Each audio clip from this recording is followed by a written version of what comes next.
What is the longest fight in One Piece? Luffy versus Katakuri? Long as it may be, it only lasted 19 chapters, which pales in comparison to Luffy versus Doflamingo clocking in at 33 chapters, and even that feels short when we look at Luffy versus Kaido, which took place over 42 chapters and well over a year of real-world publishing time. And that is somehow still not the longest fight in One Piece, because I am reliably informed that 42 is a lower number than 43, and 43 chapters is the length that the two most hard-boiled of manly men spent dueling one another. They entered the battlefield as enemies, but left as sworn brothers in one of the most unique bouts in all of shonen manga. This is the one-of-a-kind tale of Franky versus Senor Pink, which even to this day, this fight is a bit controversial among the more vocal of One Piece fans on the internet. You've got those who absolutely love it and those people who think it was a complete waste of time. I personally belong to the former category, and I've now spent more time than any human ever should have making this video to explain why that is. However, I do certainly understand where controversy arises because, as mentioned, this is one of, and in fact, I think it may be the single most unique fight in the series, and unique fights come with unique tastes, some of which may initially offend the tongue, and if that's you, then I now invite you to rip off your nearest bikini top and wipe your mouth with it. And tell me how you feel after you did it, because I'd hazard a guess that you're feeling pretty damn hard-boiled. This may or may not be immediately apparent given the baby aesthetic of Senor Pink, but his design was inspired by Chow Yun-Fat, specifically his character from A Better Tomorrow, where he can be seen lighting a cigarette with what I believe to be 100 United States dollary dues. This was the character that young Senor Pink was based on, however his philosophy came from another Chow Yun-Fat film titled Hard Boiled, during which his character protects a baby during a gun battle, and in fact the poster of Chow Yun-Fat holding the baby in question may have been the direct inspiration for modern Senor Pink's design. Hard Boiled is essentially the lifestyle of not showing any emotion, being as cold as possible because nothing can penetrate your hard-boiled shell. This is why Senor Pink does things like brushes his teeth with a shoe brush, uses brandy to disinfect his wounds, and wipes tomato juice from his mouth with a bikini that he rips off the girl closest to him at the time. It's a comical exaggeration of that hard-boiled archetype. And hard-boiled even has its own literary genre, which usually takes the form of crime fiction with a grizzled, downtrodden detective hard on the case to stop some sort of crime, maybe. It was also very prevalent in stuff like 80s action movies, which is where Frankie comes into this dynamic, as Eiichiro Oda is a huge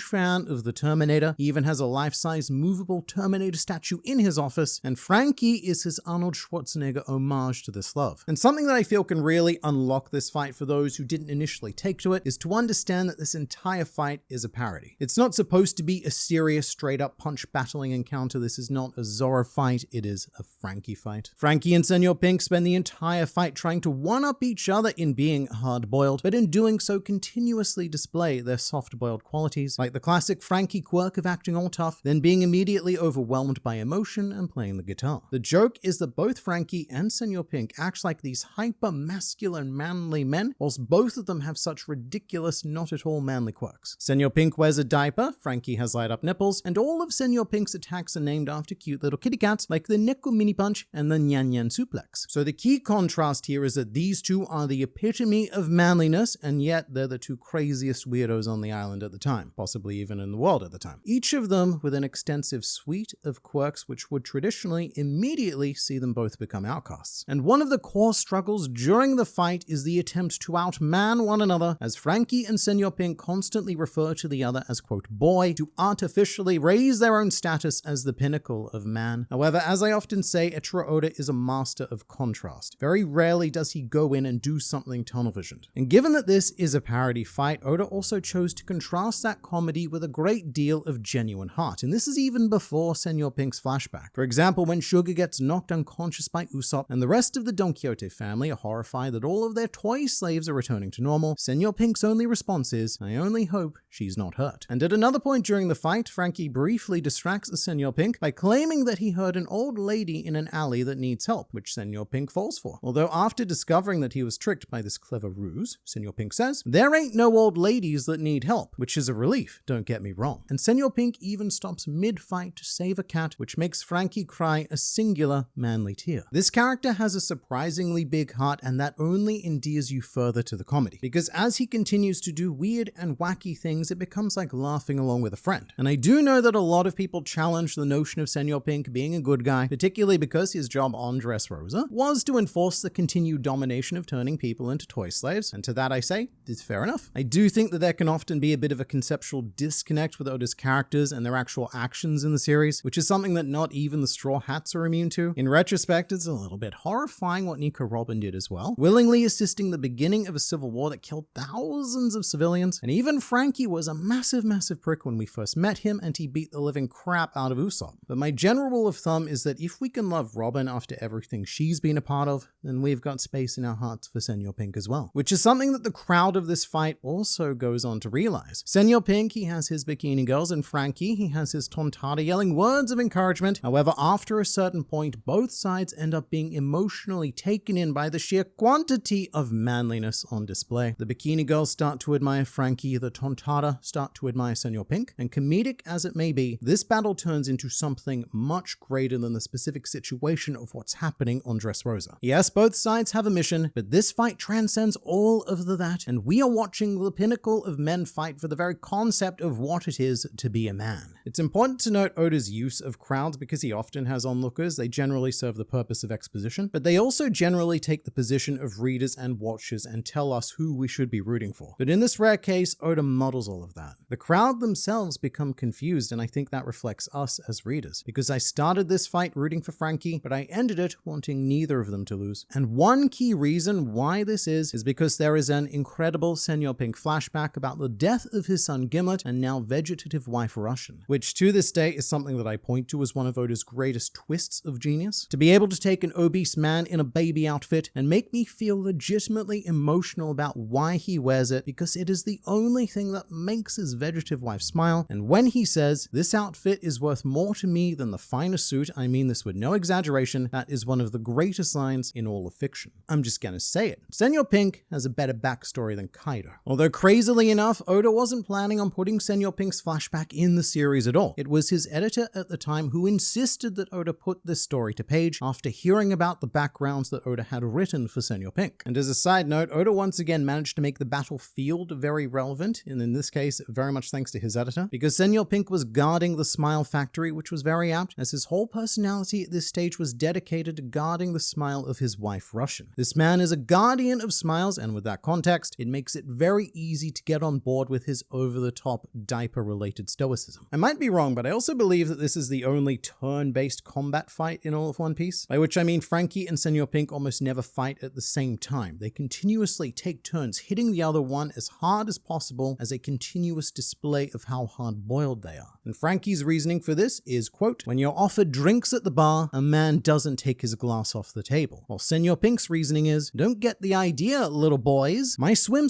fruit powers don't exist for the purpose of running from the enemy. I swim when I want to swim." Although both Frankie and Senor Pink do use underhanded tactics from time to time, like Pink's sneaky diaper bombs and Frankie's lie about the old ladies needing help, but they're never malicious tactics. It's not something like Charlotte Flampe shooting Luffy, no. Everything done by Frankie and Senor Pink always falls well within the realm of sportsmanship. And having just brought up Charlotte Flampe, this fight does have its own mini Flampe moment, an interruption which puts both combatants on the same mental wavelength. As one of the more perplexing moments of this fight is when the Smile Factory manager Kewin appears and becomes entangled in the fight, during which point Frankie decides to suddenly kiss her. So I don't watch a lot of reaction content on YouTube, but this is one of the things that I will go out of my way to search for, which is episode 693. And I've encountered a lot of people who see this moment as a bit of a waste of time, almost like inserting canon filler, but this moment is actually everything, as Senor Pink states Frankie's reasoning for him. "Don't blame him, manager. It's your fault for getting involved. When a woman tries to interfere in a fight between men, how else should she be silenced?" At which point, Frankie joins in. "A young lady shouldn't get all worked up over a measly kiss or two. You said it. Falling in love with a kid? I'd get a nasty hangover." And after this moment, Frankie and Senor Pink are completely and beautifully in sync. Any differences they had no longer exist. And this is the turning point where Senor Pink's fangirls say for the first time, they're both so hard-boiled. This is the incident that allowed Frankie and Senor Pink to understand and respect one another, her, and from this point on, it was not a fight between two enemies, this was a battle between two men. And I'd also like it noted that the factory manager does appear much later on in One Piece. During Capone Gangbeja's cover story, she goes on a bit of a kissing rampage, having had her life changed by the words of Frankie and Senor Pink, and combining it with her innate vacuum powers to knock people out with a single kiss, a scourge of Dressrosa. But this is easily the best thing to happen to Frankie in the entire post-time skip era. Not the kiss specifically, but this overall fight. Something that initially drew me to One Piece was how each member of the Straw Hats fought in their own unique style with their own unique code. Like Zoro fighting with 3 swords and with the philosophy of doing everything he could to avoid getting a scar on his back, the great shame of swordsmen. Or Sanji choosing to fight exclusively with his feet to preserve his hands for cooking. Every crew member has their thing it is they do. But some crew members have definitely kept up with that better than others. And Frankie to me is a bit of an unfortunate case of Oda not quite keeping up with what he initially put out there. Yeah, Frankie's gotten a lot of cool cyborgy mech-related showcases, but what we are often missing from him is that core element of Frankie perversion. The best way I think you can summarize it is with a pun. The fact that whenever Frankie is about to transform or do something cyborgy in any way, he yells hentai, meaning great transformation, but also obviously it can also mean pervert. And because he's a jacked dancing cyborg man in Speedos, everyone just assumes that he's outing himself as a pervert. That's the gag. And to me, that is the core of Frankie. The pinnacle of weird and wacky within a certain niche that even Luffy can't access. That's what made me love Frankie, and all of the qualities I enjoyed about the fight with Senor Pink were also present during Frankie's Sea Train fight against Nero. This was the first time that we got a solid shot of exactly what it is that Frankie brings to the table, with supreme abilities like Frankie Invincible, where he just lies down, and of course the unforgettable Frankie Centaur, which is actually a reverse centaur and was thought to be useless before Frankie used it fiendishly to finish Nero off. I feel like over time, the fact that this is one of the weirdest men to have ever lived often gets a bit downplayed or even outright forgotten in One Piece. And a lot of Frankie's fights and even general interactions tend to be played pretty straight. It's a little bit like the Austin Powers effect. There's the whole joke of the first film that Austin Powers is the ugliest man on screen at all times, and yet he is the most irresistible man in the world. But by the third movie, the initial joke is worn off. You're desensitized to the character, and so all of his strange quirks just feel normal now. And because we've been with Frankie for so long, I think a similar effect has happened to him, which means that Oda needs to work extra hard to push Frankie's greatest qualities, which is why I love the fight with Senor Pink. During this battle, Frankie is gifted an opponent who removes the limits of his potential. Senor Pink is an enabler because he's just as, if not weirder than Frankie. If Frankie does something weird, then Senor Pink's got to top it, which Frankie then needs to top again. And that's how we end up in situations where both of them are performing synchronized swimming routines mid-battle. And a lot of Frankie's other opponents don't really allow him to be himself. I think that Sasaki's a particularly bad one because Frankie's not even the weird guy in that fight at all. He cedes that territory to Sasaki after he becomes a Triceracopter, and Frankie takes on the role of the straight man. Frankie is oddly serious during that fight, and to be fair, he analyzes and dismantles Sasaki in a brilliant way. It's a good fight, but it was lacking that,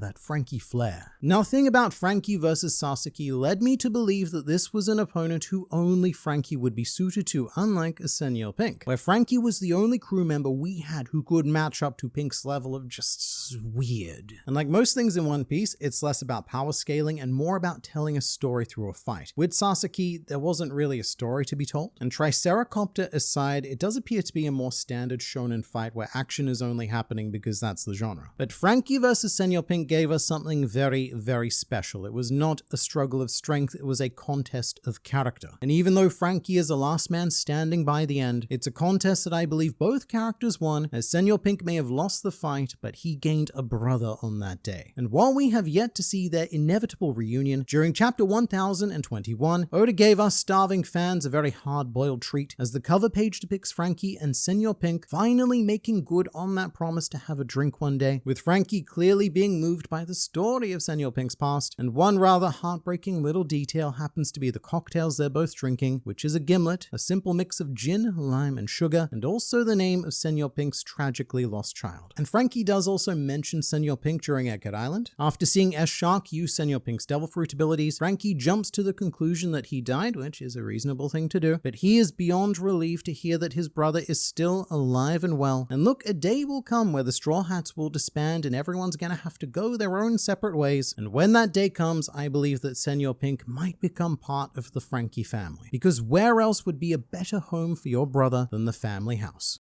egg, egg, egg, egg, egg, egg, egg, egg.